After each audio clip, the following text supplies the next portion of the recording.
Many people have problems with art and not with reality. So why is art different? It's pretty simple, right? This is knowledge, this is thinking, this is thought. Yeah, it does something strange with your head. Welcome to the Undergang Armchair. Bring it. Welcome to the Undergang Armchair. My name is Ando. Hello, everybody. How you doing out there? Are you guys beginning to feel Brexit or just the warm breeze of spring knocking on the door? We have the talented Eva Stenram on the show today. But before we get to that, I just want to say hello to all the new listeners out there. I just spent 5 days in Stockholm talking to a grip of people in, around, and outside the two art fairs and the Stockholm Art Week, the art fairs being Supermarket and Market. I also had the pleasure of appearing on a great Swedish podcast, which is called Danielson and Carlson, which was fun as hell. And I will be putting up that conversation on this platform next week as a little bonus episode. I was also up there recording a top secret project, which will be coming up in the next little while. Stay tuned. But yeah, if you are new to the program, then welcome. This is a conversation show about the arts and about making art. That's what we do here. But like I said, we have Eva Stenram on the show today. She's a very interesting artist who works mostly within the photographic mediums. She is a Swede living in London. She's been there for many years, and you've almost certainly seen her work before. It utilizes found imagery, but in a much tighter, more focused way than most of the found imagery work that you might have seen. And it speaks a lot to photographic representation, the gaze, and issues around the women's role in culture and society. But I'm going to let her tell the rest from here. So please enjoy my chat with Eva.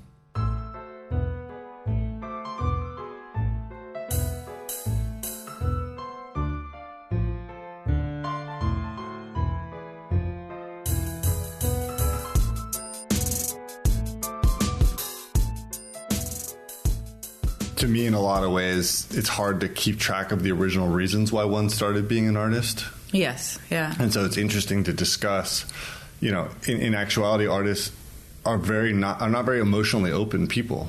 Yeah. In a lot of ways, even though they're supposed to be, or at least not all of them are. And so there's this whole question about, like, you become more guarded as you go on, and you get more professionalized, more formalized, you know. And these questions start to arise about, like, why do we actually do this? Yeah, yeah. Is this even fun? You know, because we got into it for fun, ostensibly, or at least like some sort of creative life, et cetera, et yes, cetera. it's true. Yeah. Yeah, no, that's really good.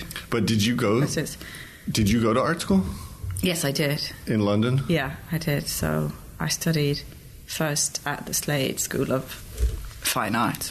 That's a good one, right? Yeah, it was great. It was brilliant. It was great. I mean, before that, I went to St. Martin's for a year as well. I forget. I've always done so many years of art education that I've forgotten. So that was something called a foundation course. Yeah, so I did 1 year at St. Martin's, and then I went 4 years to the Slade because it was one of the few bachelor's courses that was 4 years, which was quite extensive. What is it otherwise? Is it three? Yeah. That's unusual, isn't it? It is unusual. I don't know if they still do it. I'm not sure. That was a good thing, I think. It gave you some proper time to figure things out.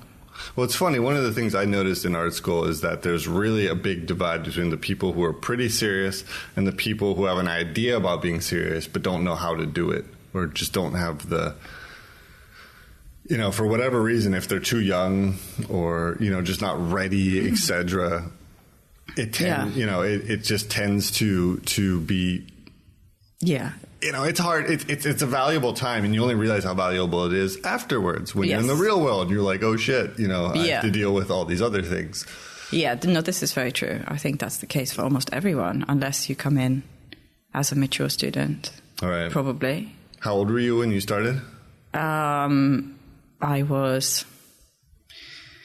I'm trying to think. I suppose 19 or... Yeah. Yeah, that's about the age I was when I started, and I definitely messed around the first few years. I had an idea about what I wanted to do, but I did not have the proper work attitude of what I would think now. Yes, but maybe you always think back and think that you didn't do enough. Because then, after I did this course, I had 2 years out, and then I went to the Royal College, which was another 2-year course, at the Royal College of Art in London as well. And after I left that, I thought, I didn't pay proper attention. Like, I could have done so much more, and what was I doing? I guess it also makes sense, too, that, like, even if I look back at my practice 6 or 7 years ago, I also wasn't serious then, even though I was already long out of school. Yeah. So I guess that's just the nature of it, too. I think it's just the nature of it. We could always look back and think we could have done more in some ways, but I guess it keeps us things moving. happen, I think, even if we aren't that conscious of them happening as well. What was the impetus to go to school for you? Like, where did it start? Were you in like I don't know if you call it gymnasium in England or if it's high school? Or? Yeah. I think at the end when I was at school in London, I just got really into art, and I remember having some free time during the school days because I didn't have huge amounts of classes the last year, and I spent all that time in the art room, and I had a good art teacher who was all about working with your ideas. So there was no project to do, so it was all about coming up with your own project, and that's when it really became really fun and inspiring for me. And I decided that I wanted to go and spend a year doing this foundation course, to just kind of have a year out doing some art. That was the initial idea. Right, to try it out, to see if it was Yeah, I actually thought that I'd probably end up doing something else. Right. I think at that point. Yeah. But once I was doing that, there is always that the one interest. teacher. The interest kind of increased once I was doing it in full time in the course, and it just got more interesting. I definitely noticed that there's two things that kind of seem to happen to almost everybody. One is there's a teacher somewhere which opens a door for you, and kind of talks about like this is what it might look like to be a professional. This is what it's like to develop ideas. Yeah. Because you're right. A lot of the times at the beginning, it's like, go make a landscape. Yes, exactly. Go make a portrait. Go do double exposures. I come from a photo background, et cetera, et cetera. Yeah. And that doesn't necessarily help you develop ideas. It just lets you ape a bunch of styles. Yes, exactly. And see if something sticks. Yeah. Whereas if you actually get the chance to say, what are you interested in? Yeah. How can we develop that into something, anything? And that's when, things start opening up for you and projects acquire meanings that you didn't foresee or that you didn't intend, and open up into new meanings and open up into new projects. And it takes on its own life in a totally different way suddenly. And that's the process that's really interesting, I suppose. That's where the magic happens. Yeah. Yeah. And the other thing I really notice is that there's often your parents drag you perhaps to museums when you're young, or an aunt or somebody, and you're like, oh my God, this is awful. Yeah. I'm 8 years old. I hate this. Can we please go to the playground or whatever it is? Yeah. But at a certain point, you develop an idea of like, oh, there's all these spaces where you can go engage with art. And that happened to me around that age, 18, 19, where, I started going to the MoMA in San Francisco. Yeah. And then finding out there's a bunch of galleries. Well, they have openings. You can go see art. And all of a sudden this whole world opens up, which was completely invisible, more or less. Yes. You knew there were museums, but that was about all you knew. And then all of a sudden, there's this whole thing here. Yeah. No, that's really interesting you say that. And I think this good art teacher, interestingly, one of the things that she did was to once a month organize a kind of gallery trip around galleries in London and museums. And we had to come back and we had to write about the exhibitions, which made you it forced you to engage with the art that you were looking at in a totally different way.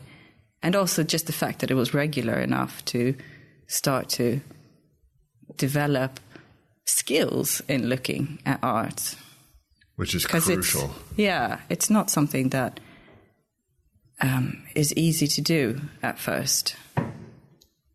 Not at all. It's not necessarily natural, necessarily. Yeah. You know, it's more of a passive thing. Yeah. You stand, you look. Yeah, it can be infuriating when people have this idea that art should just be something that everyone should get immediately, and otherwise it's kind of stupid and pretentious and elitist or whatever. Right, the populist idea that it really, like, who does this serve? And yeah. It's funny that art has to defend itself constantly. Yes, it is. Football gets X amount of dollars, pounds, euros support, and it never has to justify its existence. No. And there's even, it doesn't even really have to deal with issues of violence, homophobia, racism. There's like plenty to grab onto there.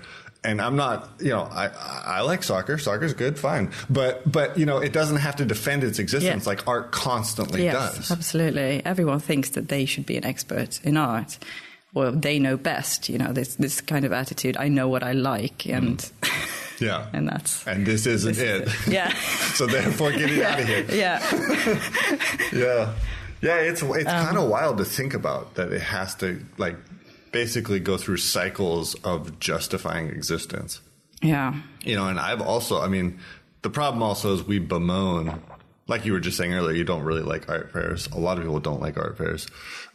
We have to bemoan or pretend like there isn't a commercial aspect to it, or a certain type of, let's just call it elitism, or at least hierarchical structures that exist, just like they do in everything. Yeah. When my wife starts trashing me for the art world, I say, okay, look at banking, look at universities, look at anything. Yes. There's nothing that doesn't have a hierarchy. No, of course not. But art has to pretend like it is a flat earth where everybody's equal, everyone has access.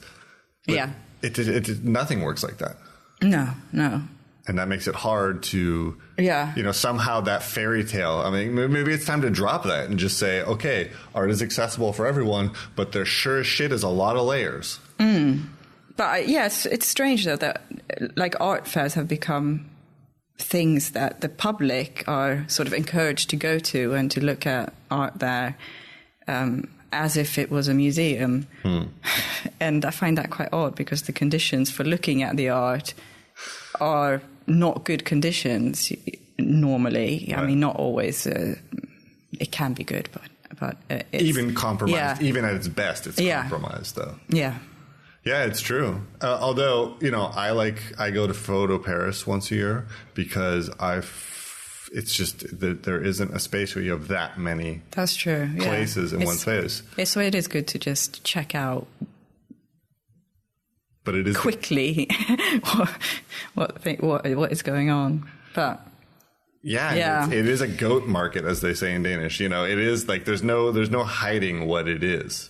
This is a temporary house of sales. This could be shoes. This could be art. Obviously, it's not shoes. They have whole different structures going. But in theory, this is a place where you put your wares on the wall and you hawk your wares. Yeah. But then again, you get to see, let's say Art Paris, 100 different galleries in one spot that you wouldn't otherwise get to see. Yeah. So as a member of the public, I do find it interesting. Yeah. But it's not for me. You can tell. They look at me and they're like, you are not a buyer. Have a glass of wine and beat it, which is, I guess, a little uncomfortable. Yeah. But how did you, to go back to the formation, you got an MFA then? An MA. MA. Yeah. And then... So that was in photography. And then what? So there you are, you graduated. I'm trying to think what happened. Well, I just started, as most people do, I just got a part-time job, tried to keep my rent low, and then spent at least, I always try to keep it as a minimum of 2 or 3 days a week on my own artwork rather than other work. So, and I think I was quite realistic that I wouldn't perhaps have some kind of instant success. And so took a kind of more long-term view of how to try to set up my life where there would be a sustainable way of having a practice. That's reality, and it's smart to think of that immediately. Because there is a need to be able to last for the long term. Yeah. Statistically, there is going to be maybe success, some sort of financial stability at some point, maybe, through art. So that is absolutely true, that you have to set it up. And it's funny also, a city like London is really expensive. A city like Copenhagen is really expensive. And I think, I'm always like, oh my God, it was so cheap then.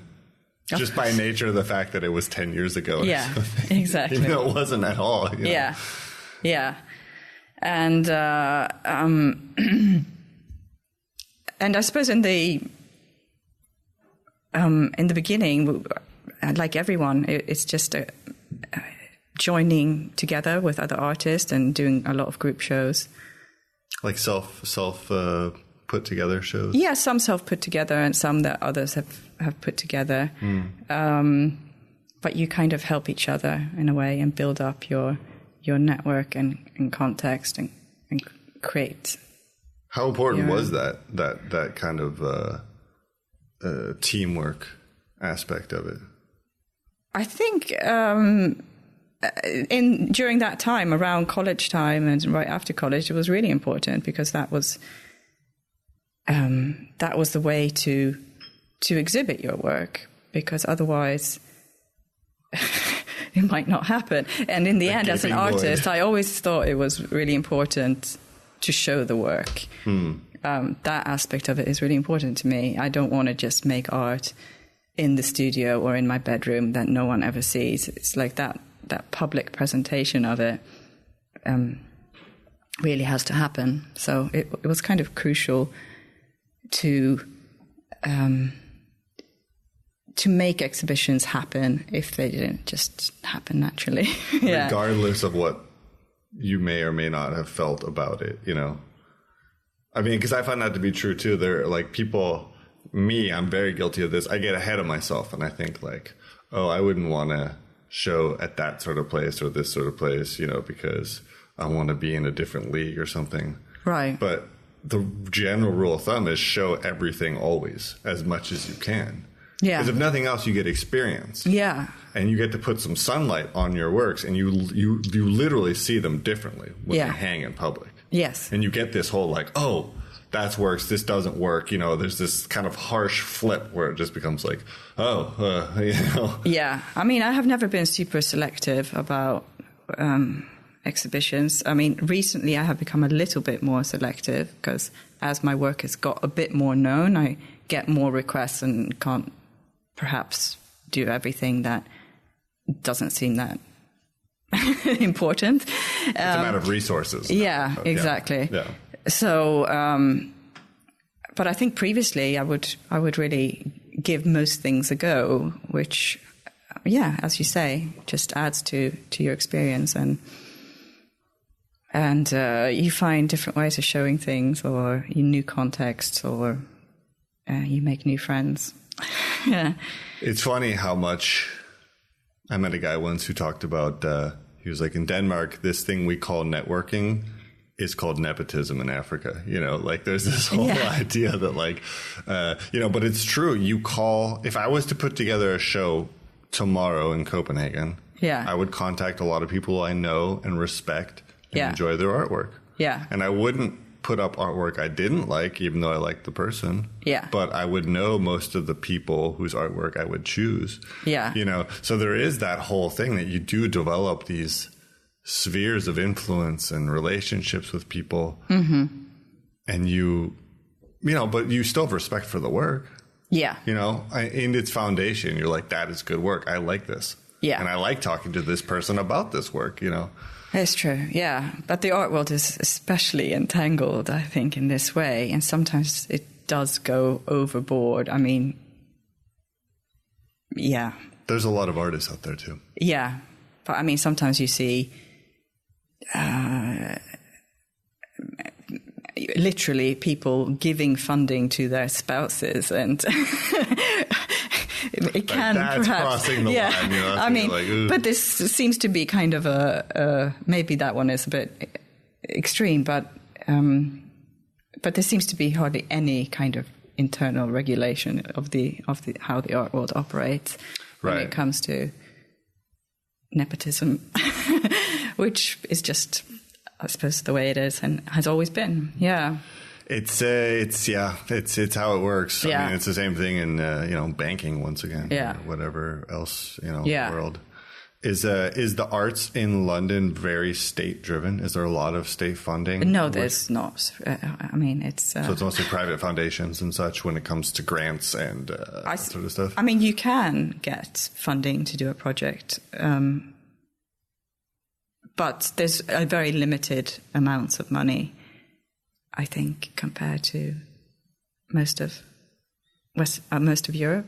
Or Denmark's awash in money. It's going to get worse because now Britain is leaving the European Union and which brought in some money by itself. Right. So and flow, connectivity. Yeah. And that sort of stuff. So it's a really tragic situation in terms of Britain and of course the art world as well. Yeah. So we can only hope that they make the best of the situation, which it doesn't look very likely at the moment. Yeah, there's a lot of covering my eyes with my hands kind of things going on.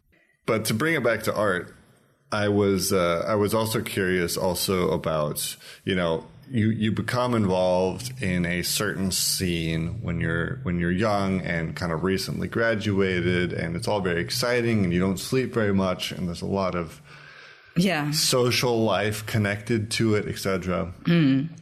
Where does it take a turn, or how, even better, does it take a turn to a more professionalized? Is that the right word? I don't know. To a more, do you know what I mean? Like where it becomes less do it yourself and more part of a system, a pre-existing system. How does that turn happen? Is it just meeting people, or is it actually applying for things, or? That's a really tricky question because I don't think it's. I think it happens gradually, and the two connect up, I would say. Because for me, it was one of the things was this initial burst when you're young and going out and seeing people and meeting people and building up these networks. And then you get a little bit older. And then what happens is that some of those people that you met and connected with, they suddenly get into more important positions, perhaps in the art world. So the connections that you make just take a step up. So you kind of everything rises. Yeah. I think that's kind of what happens. And then I think applying for stuff was a good thing for me as well. At one point, for a few years, I just applied to lots and lots and lots of things, and it just kind of totally spread out my, network or whatever you want to call it, a step further. Right, just lobbing it out there constantly. Yeah. And it also teaches you an experience in how to present what you do and feel comfortable with both rejection and also just dissemination. Yeah, and then there's some key things like I was nominated for this photography prize in Arles in 2012. That's a big one. Arles is a well-known. Yeah, so lots of people kind of go to that. So that was a big, kind of breaking moment where it just put my work out there to a much bigger audience suddenly, and lots of press picked up on it and other people, and then got further exhibitions from that. No, I didn't apply for it. I was, I think they ask, this is how they used to do it. They used to ask 4 or 5 different people to nominate 3 people each or something like that. So you'd definitely already been out there, you'd been showing work. Certain people were aware of what you were doing. Yeah, so I was nominated though by a former tutor of mine at the Royal College, Olivier Richon, who runs the photography course there. So that year they had asked art educators to nominate 3 people each. Shout out to Olivia. Yeah. So he nominated me and 2 other of his former students. So, which was a great thing. Mm-hmm. And there's been a few other sort of key people, like another former tutor of mine, Ruth Blees Luxembourg, has been really supportive of my work and always pushed me into exhibitions and having ambassadors is good. Yeah. You know, people who carry the flag. Yeah. However small it might be, just having somebody outside of your own, hey, me, look at me, look at me, look at me, having someone else say, look at her. Yeah. That is a huge difference. Yeah, exactly. Than just trying to drum it up yourself constantly. Yeah. It's the same idea, but this thing of building up your network and keeping in touch with people, like we only met today because I kind of sent out this email about a show I'm doing. And some people tend to think, people don't want to get emails and stuff like that. But I find people are really responsive to that. And it reminds people that you exist. And I was, I kind of call lots of people in the network, I kind of name them as sleeping agents, because you never know when someone's going to kind of wake up and pop remember you all of a sudden. Yeah, and kind of do something suddenly. Yeah. It's true that's where self-promotion kind of divides. There's the self-promotion, which is me, look at me, look at me, look at me. And then there's the self-promotion, which is like, if you're interested, there are some channels. Yeah. And I will keep feeding those channels. You don't have to look. You can look if you want. And there's a very big difference between those 2 types of self-promotion. Yeah. And I think that you're absolutely right. You just build up over time, ever so slowly, a sleeper cell of agents, and you don't know where they are. You don't know what they're doing that day they receive that mail. But just like I'm on your mailing list, and I've gotten your mails now for several years, and then all of a sudden I got a mail which fit perfectly into, holy shit, she's in Stockholm, I'm in Stockholm. Yeah, exactly, yeah. There we go. Yeah, and this happens not all the time, but I mean, this does happen. People that I have not seen for 10 years suddenly go, oh, that's really interesting. Your mail made me look at what you're doing now, and maybe you're interested in doing this together. So... yeah, just you never know. Never know. What the next collaboration is going to be. Well, there's a lot of luck in it, too, that comes out of being prepared and being present. You can call it luck. There's that whole, there's a whole science. There's people who think a lot about what time of day you should send an email. Yeah, but it's horseshit. Yeah. But that it is true that you may or may not catch a person at a moment in which they can even lend a second of attention to something or not. Yeah. Now, whether you can predict that or not, maybe not. I don't know. But there is the luck of today. They're a little more open to the universe. Yeah. They're going to look at what you're doing. Yes, you just don't know how it fits in. That's just But again, that's a matter of being present and having a lot of different connections and a lot of different people who are doing a lot of different things. And it just kind of, and you're a great example of an artist who's been very open, because I think this is the 3rd time I've tried to contact you for this program, maybe the 2nd time. And it hasn't worked out for whatever reason before, but each time you're open enough to respond and say, hey, that's right, I remember you, et cetera, et cetera. And a lot of people aren't that open. Okay.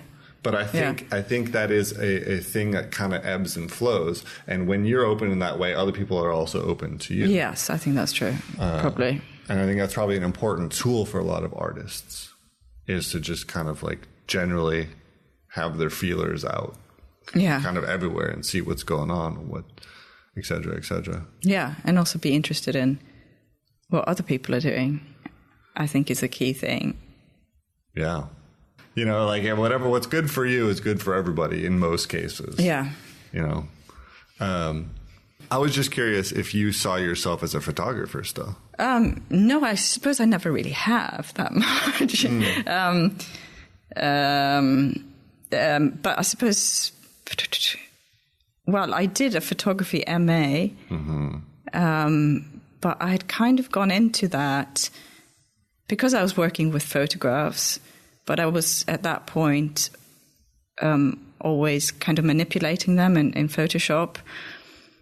So it was the kind of act of this collage work that was more important always to me than the photograph. I never knew how to take a photograph. The capturing. Yeah. But I knew how to use Photoshop. Right. So I kind of came into photography via Photoshop, weirdly. And I did this MA in photography. And of course I took pictures during that MA and I put them together and I made works that are photographic, and I still make works that are photographic. But for me, it's more of an interest in photography. So I suppose now I usually say I'm an artist that works with photography, right? Which is a bit more accurate. Because I still don't know how to properly take a professional photograph, if there is such a thing. Yeah, I mean that's. But sometimes people ask me to kind of do a shoot or something like that. Or I get a lot of requests from the fashion industry to do stuff like that, and I always say no, that's not the way I work. So in the last few years, I've just been using other people's photographs or third-party photographs in my work, pretty much. So whereas I started with taking my own pictures and putting them together in new kind of collages, now I tend to start with a found image and then work from there and change it in some way, whether that's still with Photoshop or if it's in the darkroom or if it's creating a new sculpture thing in response to that picture or whatever it may be. So there is some analog element to it. You do darkroom work or have done darkroom work. Yeah. Yeah, I mean, because you could argue, there are those photographers, and let's go ahead and admit it, the photo world is if the art world is biased and small and a little xenophobic, then the photo world is even more so. And there are those people who are like, oh, it's just digital manipulation. It can easily get categorized in that sense. Yeah. And I think there's probably some people who are like, oh, use a darkroom. Oh, okay, now it's more photographic all of a sudden. It has airs of authenticity somehow, Do you think at all about that, the materials and what they mean to the viewer? And yes, I do think about it. And different projects call for different things, I think. And I tend to use what is appropriate for that particular idea or that particular project. So, but there's no, it's whatever fits for the specific idea. Yeah. What about research? Is that a big part of your practice? Yeah, I think it is, really. I mean, are you actually out digging through photos at antique stores and? I do it all online, actually. Usually I buy photos and magazines and materials on internet auction sites. So, So it all starts on the computer screen, looking through things online. And I don't buy, it's strange, but I don't buy sort of crazy amounts of material. I sort of, I buy the stuff that I'm pretty I might not be sure I'm going to use it, but I'm quite selective already at the stage of buying my material. The idea is developed beforehand. Yeah. And then you're looking for things to execute said idea. Yeah. I mean, sometimes I buy, often new projects come about more by chance, by finding something by chance that sparks a continued engagement or an idea. But sometimes I kind of know what I'm looking for, so then I just look for that thing. Right. Yeah. Well, I mean, you do have a very specific vision. when I was introduced to your work, it was probably around the time of Arl, 2012, 2013. And these images, which appear to me to be 1950s-ish magazine, home living. I'm not sure exactly how to categorize them, but anybody who sees them would be able to place them in a certain socio-cultural, economic context. Yes. But they were very specific, extremely specific. Yes. And you could tell that it wasn't just chance that brought these images together. You knew what you were looking for. Yes, it's true. So, with that particular project, the first image, this is a project called Drape, I think. Yes. And the first image that I made kind of came about by chance. I'd bought some vintage pin-up images, or they had arrived with something else as an extra compliment or something. And the first image came about by this kind of chance encounter. But once I knew what I wanted for the rest of the images in the series, I looked very specifically for what I imagined were late 1950s or 1960s pin-up images where there was a model and she had to be indoors in a domestic interior, and there had to be a curtain or a drape behind the model. So a very specific set of right, the criteria exactly, that say, okay, unless all these boxes are checked, it doesn't work for me. Exactly. Which in fact is probably a really, really good tool for a lot of artists, because as you go and get more experience, your vision becomes more specific. And there is that problem in the beginning that you're kind of all over the place. And there is definitely a problem with found images where there's a feeling of, this is what I happen to find, so that's what I'm using. Yes. There isn't that preconceived notion. And found imagery it's a whole niche, of the photo world. And I've also done a project with found imagery, and there was a lot of questions about, like, is this even relevant because of the amount of images that people seem to reuse? And, how many projects have old glass plate negatives that people have found, or so it's a tricky path to negotiate. It is. I suppose what I'm really interested in is this act of looking and what it is to be a viewer of photography, of photographs. And I try to kind of look at what that process is, how we look at those specific images.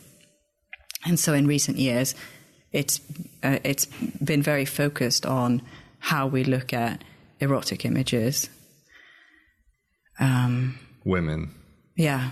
Yeah. A lot of, camera gaze as male gaze. Yeah.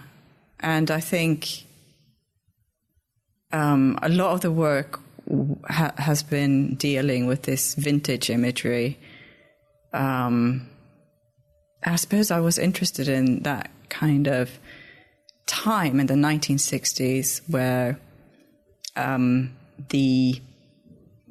where women were actually going out into the workplace en masse for the first time.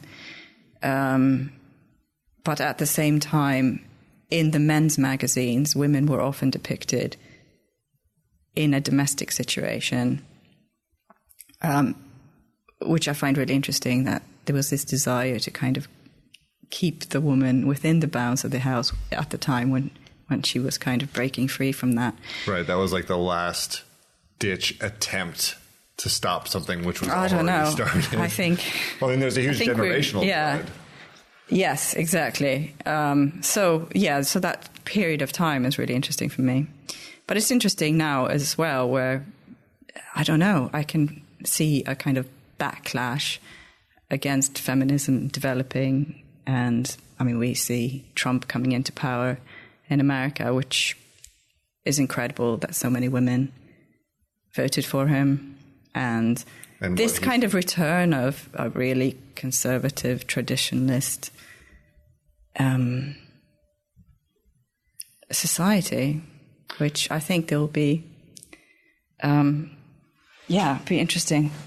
To say the least, yeah. I mean, that it is kind of jaw-dropping to me, because I think a lot of us assumed things were just going the right way, ever so slowly. I think so too. There may have been missteps here and there, but in general, the ship was going the right direction. Yeah. And now we're just kind of like, oh shit. I know. There was something happening behind us that none of us really But it's interesting as well, because if we think about it, I mean, these things we'd had since the late 60s. Women were going out into the workplace, but still, women are not earning as much. Women are in all the low-paid jobs, etc. So there's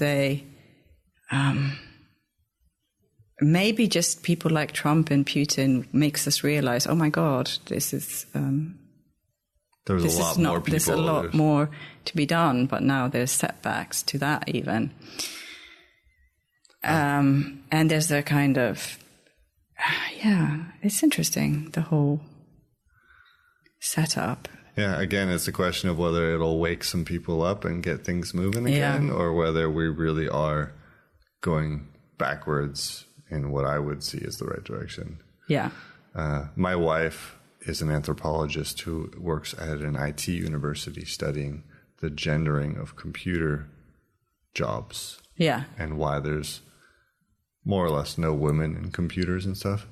And it's pretty jaw-dropping, some of the beliefs people have. Yeah. There's a lot of like, well, boys just naturally like computers better. Women are more, they're more interested in taking care of people. Yeah. These sort of statements where you're just like, oh, these are like well-educated, seemingly liberal adult men, usually, who have these ideas. Yeah. And you're just kind of like, oh, we are not anywhere near where I thought we were in a lot of ways. I think this is really true. Yeah. Go ahead. Sometimes when you are in the art world, which is a very open, brilliant place to be, you kind of forget that the whole world is not like the art world. I did an interview with an artist in the fall here. Yeah. And he said something which was a throwaway line, which has really stuck with me later. He's from LA. And he just said, I think most of the world's waiting around to get the message that it's okay to be racist. Yeah. And it was the total throwaway line. But then the election happened, and then all this stuff happened, and I was like, holy shit, I think he was right. Yeah. And I had completely not seen that. No, coming that. I mean, we always knew they were racists. Yeah, we always knew but they it was were never sexist. okay to say that openly that you are. Yeah. Which is a huge, huge difference. Right, the legitimization of that is kind of the new news of the day, right? Yes, it is, yeah. Do you see that affecting your work at all? Or is that like part of your thinking now about work? I think, I don't know yet, because I think it's happened quite quickly, all this in the last year. And I think it was incredibly distracting in terms of making work this year. Oh, yeah. Maybe in terms of all professions, maybe the whole productivity of the world would have just gone down massively, because everyone was just totally stressed out, checking the news every 5 minutes. So I think it's too early to say how this will impact work. Well, it's interestingly coincided with you taking kind of new direction in your work. Yes. I suppose that's kind of started a bit before, I think, but a bit coincided, yeah. Yeah. So. What about the new project? Do you like... I must admit I haven't had that much of a chance to check it out. Well, I've just in the last few projects I have kind of stepped away from just exhibiting a two-dimensional photographic work to making three-dimensional work that sits together with the photographs. So like a relationship between wall and space. Yes, exactly. So I've been looking again at the same kind of imagery I've been looking at for some time, these vintage pin-up images. And I've been looking specifically at the fabrics that surround the models. that have this kind of quite intimate relationship with the bodies of the model, and an intimate relationship, I suppose, with the fantasy of the viewer, or and I've tried to make new fabrics that are based on these old fabrics in the pictures.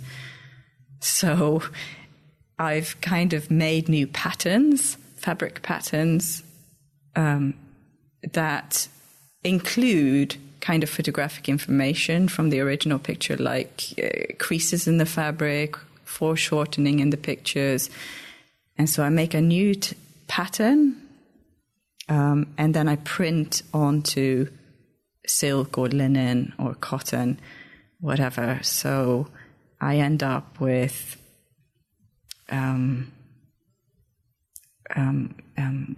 with this new textile that I have used to upholster chairs, or as a material to make curtains, or these kind of sun lounger cushions. From the pictures, in a way? Yeah, so they come there. It's like a kind of mutated form of the picture. It's like these objects have been spawned out of the pictures themselves. It sounds like a lot of fun. Yeah. Because photography is so often based on manipulating what you see as a viewer, but not manifesting. If you know what I mean, that difference. Yeah, I was interested in kind of breaking down the boundary of the photograph. So photographs are like these incredible things where you kind of imaginatively step into the picture, and it's kind of all there for your taking. Yet it's a picture on the wall. It's totally inaccessible. It's just a surface. So I kind of wanted to break that up by making something actual, three-dimensional come from it in a way, and having this tactile element being born from it. So it kind of pits the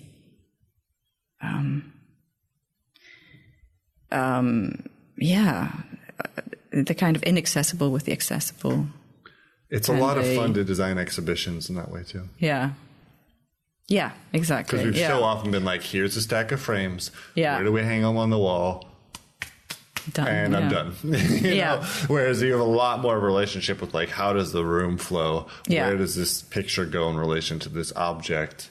Yes. It makes it much more, in my mind, viewer-based. You think a lot more about the human bodies that are going to inhabit the space and be looking and engaging with the artworks. Yeah. Yes, exactly. So, I suppose I'm beginning to think much more about installations rather than sort of pictures. Mm-hmm. Yeah. Well, it seems like photography in general is coming off the wall now. Yes. There's it's a an big exciting movement. time for it. I think. It is. And it seemed like it was in the doldrums maybe, you know, in 2008, 9, 10. You know, everyone was still looking to be Jeff Wall. And then all of a sudden, you know, things really took a turn to a more research, experiment, process-based, material-based kind of practice, which is terribly exciting. Also for the people like me who have very much been interested in photographic materials as sensitized materials that record. Yeah. You know, so in that sense, we're really, in a way, in a beautiful period for photography. Yeah. Even though no one wants to be called a photographer anymore. No, that's funny, isn't it? It's a shameful thing. No, it shouldn't be a shameful thing. I'd love to be called a photographer. I need to just learn how to do my camera settings. But I mean, that goes along with the accessibility of it. Right. Yeah. I mean, because that's the thing now, too. Photography used to be... I worked at a camera store, for example, when the digital thing happened. Yeah. And I watched kind of overnight, at least about a year or two period, it go from being like a very exclusive photographers know how to take pictures. You pay them to take pictures for you because whatever you do looks like garbage, to being like, oh, my cousin has this pretty nice digital camera. We can give him a case of beer and he can photograph our wedding. Yeah. And that happened pretty fast, actually. Yeah. It's incredible. It's great. Which means photographers had to invent other ways to talk about image making. Yeah. Absolutely. and integrate it into other practices. Yeah. Which is great, you know? Yeah. Crisis precipitates change. Exactly. That's really good. Are you working? Yeah. Aren't you working with with images from Mars too? Yes, that's it's an old project actually. Is it? It's pretty done and dusted.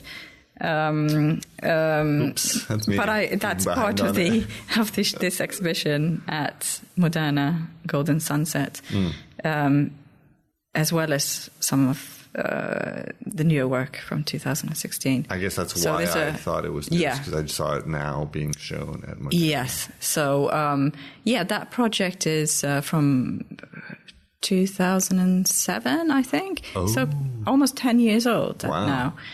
So at the time, in 2007, NASA had these 2 rovers on Mars that were going around taking pictures and samples. And they were putting these images out on their website in quite high resolution for anyone to kind of use. NASA has a huge and amazing archive of high quality images that are just free for anybody. Exactly. So I was totally fascinated with these images when I first saw them. And I thought they were really interesting because they were supposedly like the most objective images you could find. These were pictures taken by robots on a planet that no one had ever even been to. And so they were just kind of, at first glance, they were kind of totally devoid of human, what do you say? Like human interaction. Uninfluenced. Yes, uninfluenced by humans. But then when you started looking at them closer, they were kind of outputted at these panoramas that were quite roughly stitched together.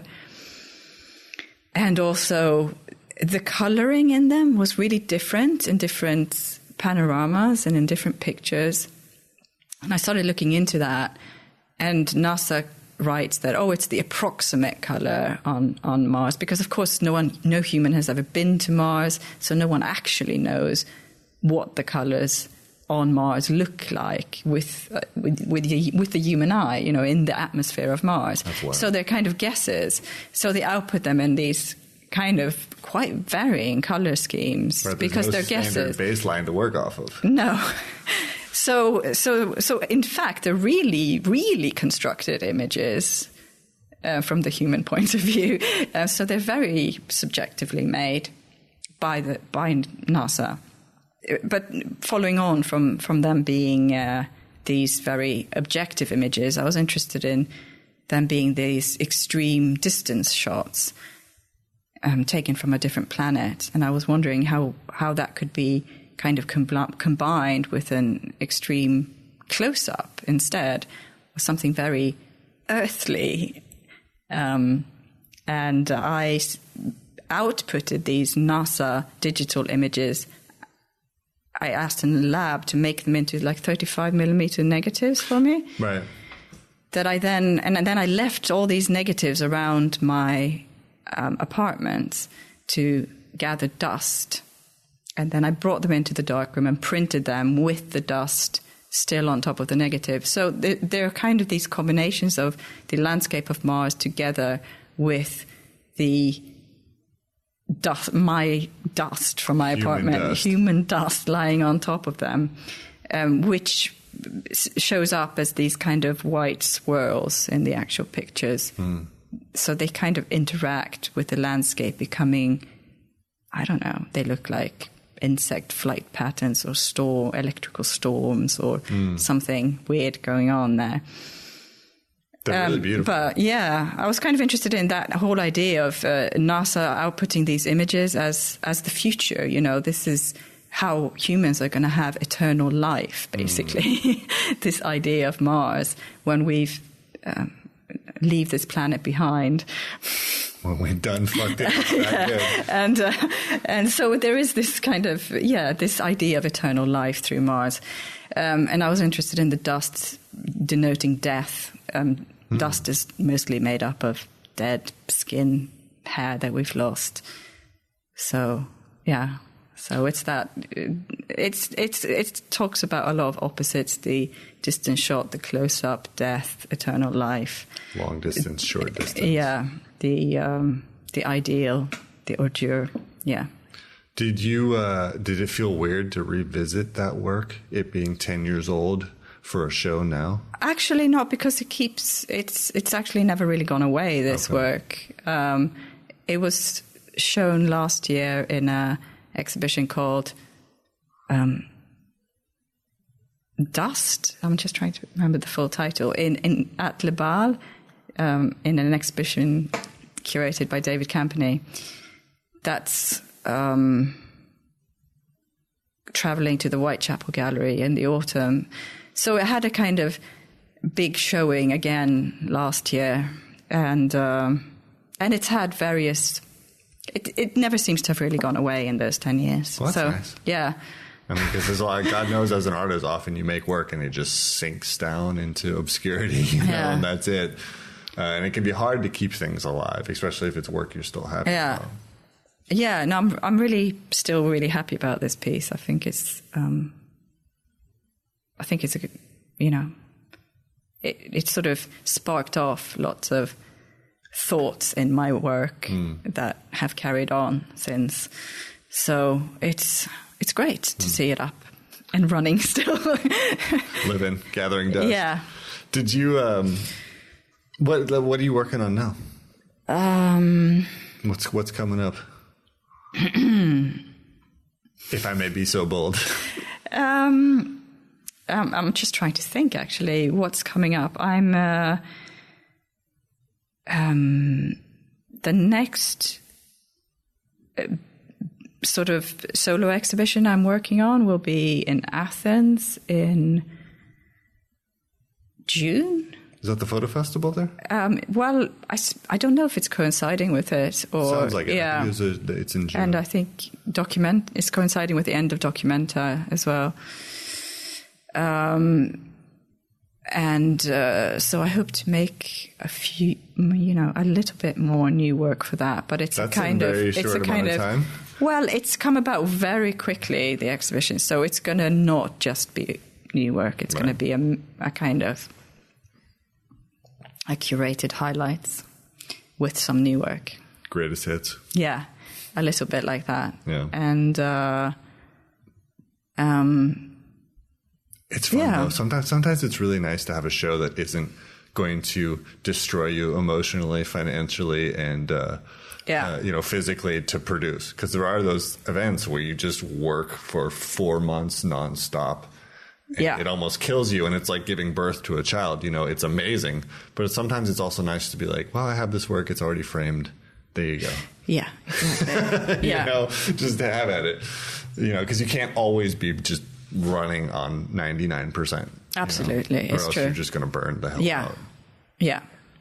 And what else have I been doing? I've been doing a lot of kind of rephotography as well, sort of photographing details from these old pin-up magazines. You know how to use a camera. Not really. It's very hit and miss. I have to do a lot of trying. And that's been quite fun. And so, and it's nice. And that's work that I see as ending up again in magazines or in book form. So it goes back to a printed page.